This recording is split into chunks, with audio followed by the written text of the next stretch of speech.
I do think the Bears are in a good spot. All right, welcome in. It is the Breer Report for May the 30th, the final Breer Report of May 2025. Appreciate you guys sticking with us through the offseason, through these slower periods in the offseason in particular.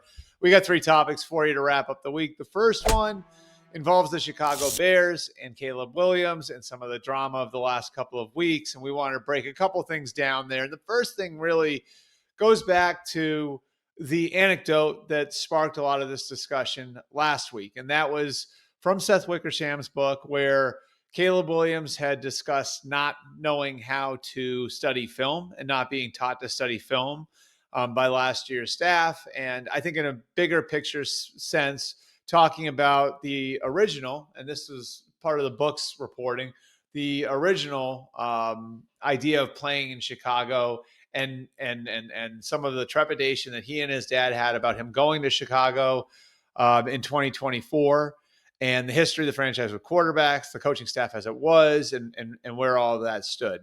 And so I felt like after that stuff came out, it would make most sense for Caleb Williams to address that head on.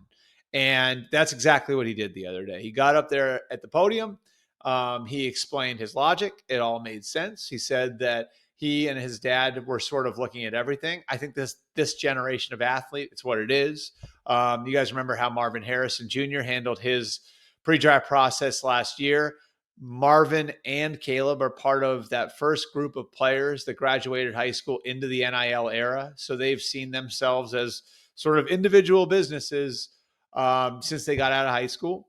And for Caleb, I think a lot of this was basically laying bare, like, look, like, yes, we looked at everything. And then he said, once we started to visit with the Bears, once we had the chance to go to Chicago, once I had the chance to get around the people in the organization, I warmed up to the idea of playing there. And so I think the fact that he addressed it head on, now it's sort of done. If he hadn't done that, if he had said that's in the past, I don't want to talk about it, it's something that would have really hovered over him and his teammates as they headed into training camp. Now, for the most part, since he's answered it, his teammates don't have to address it. Everyone can move on. I think it was the smart way to do it. Now, the second piece of this, what are they working on? What are they doing to try to get him going, to position him to have the same sort of second year, the big second year that Joe Burrow had, or Patrick Mahomes had, or Lamar Jackson had, or Josh Allen had? And, really, I think what's interesting about it is the early portions of that process with Ben Johnson as the new head coach have focused on him being the head of the program and him being the franchise quarterback. So two things in particular I know that they've worked at. Number one is the body language component. And one thing that they've highlighted was that Caleb Williams, when he took hits last year, was a little slow to come off the ground. It's a little thing, a subtle thing, but something that I think that they wanted him to be cognizant of, because when you're the quarterback, the other 10 guys in the huddle are looking to you. When things are bad, how are you handling them? And yes, there were tons of reasons for Caleb to be that way last year. I mean, he's a rookie.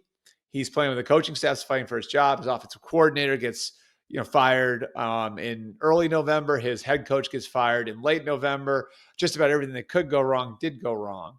But are you making it better? Are you pulling your teammates through it? So that's why they showed him, like, look, like you need to pop up off the ground after you get hit, because everyone is looking to you.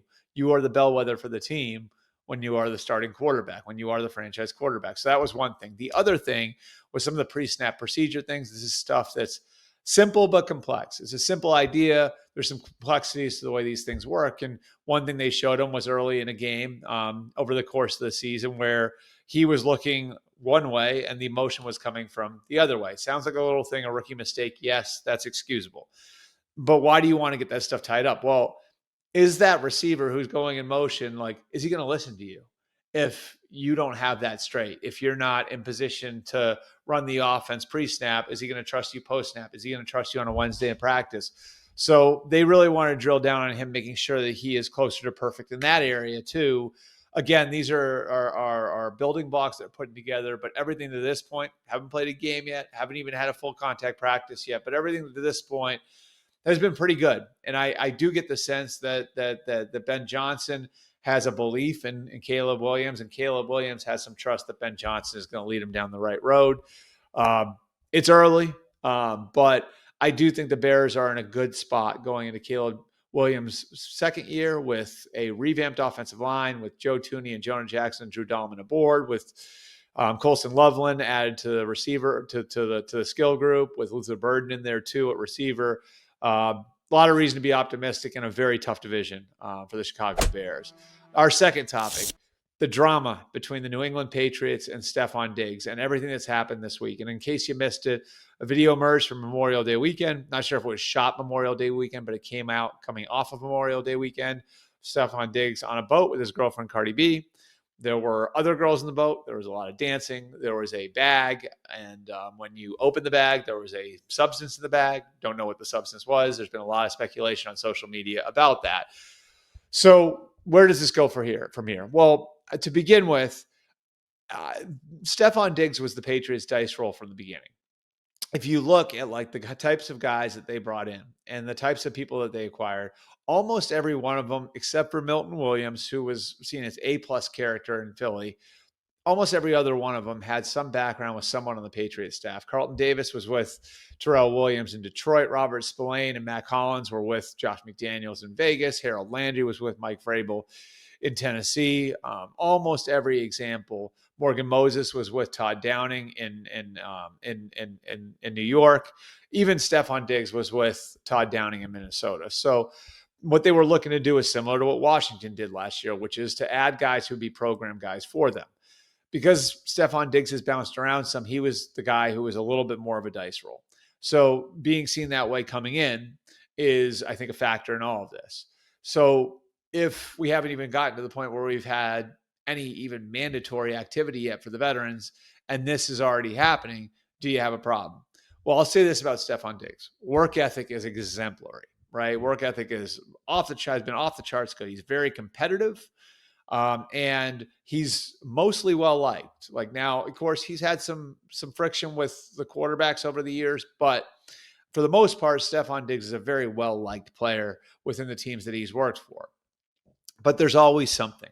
And this is another example of it. There's always something going on, whether it's on social media, whether it's with the quarterback, whatever it is, there's always something going on. So can the Patriots get past this with Diggs? Yes, they can. But I do think that there's a critical point right now. And I think Stefon Diggs' future with the team is immediate future on the team. Because I think when this video came out, all things are on the table. Did he tell Mike Vrabel the truth? Are the Patriots going to find what Stefon Diggs said to them to be credible and truthful? And remember, Mike Vrabel isn't going to be naive about any of this. He's been around NFL locker rooms for almost 30 years now. He started as a player in 1997. He played 14 seasons in the NFL. This is now his 12th season coaching in the NFL. That's 26 years of experience in and around NFL locker rooms. So I think how truthful Stefon Diggs is with Mike Vrabel will set the course for where this is going forward. Finally, our third topic. This is kind of going to be a big picture one. The Steelers and Dolphins have been talking about a trade for Jonnu Smith. On the Steelers side, I think it's pretty self-explanatory. Arthur Smith has been a big believer in Jonnu Smith over the years as a complementary type of tight end, as a move type of player. They've already got Pat Freiermuth there. He's signed long-term. He's one of the better tight ends in football. More of the wide tight end, the inline, big blocking, pass catching, seam route, like that sort of tight end. Jonnu Smith is much more of the F tight end, the guy you move around all over the place and you kind of use in different spots and different formations. So I think for Aaron Rodgers potentially coming in, Arthur Smith can get him another weapon here that they'll be able to get up and running pretty quick. And that'll help add to what they've already got offensively. So it'd be a win now move for a win now team. Totally makes sense. As for the Dolphins, this to me is another sign that they're going through their subtle reset right now, and they're trying to do what they can to build assets for the future, give themselves flexibility going forward. Jonnu Smith's been a good player for them. I think he's a good fit for Mike McDaniel's offense. But if you're looking at it, you're saying Teron Armstead is gone. We are probably at the end with Jalen Ramsey. Tyreek Hill, we'll see what happens. He obviously lost weight, and it sounds like he sounded very contrite in his last media availability. But could he eventually become available, get close to the trade deadline? Is he somebody who's on the block? I think the Dolphins are very much set up to have a turn the page sort of season. And that means they're going to be leaning more into Tua Tagovailoa to be the guy who lifts other people up. They did a lot to build around him the last couple of years. Obviously with Waddle and Hill and Jonnu Smith, a really valuable weapon for him. Devin Achin has been really good as sort of a do everything back. They've done a lot to lean into him and to give him all the resources they can. Now with him on a big contract, you're eventually going to have to get to that next stage, that next phase where it's okay, now we're moving forward and you're going to have to be the one who lifts other people up rather than the other way around. And this is another sign that they're starting to subtly turn the page to that era. Appreciate all you guys coming out. Appreciate you guys coming out all off season. Again, you can always get me your feedback at Albert Breer on Twitter, at Albert_Breer on Facebook, at Albert R. Breer on Instagram. Or no, it's the other way around. Albert_Breer on Instagram and at Albert R. Breer on Facebook.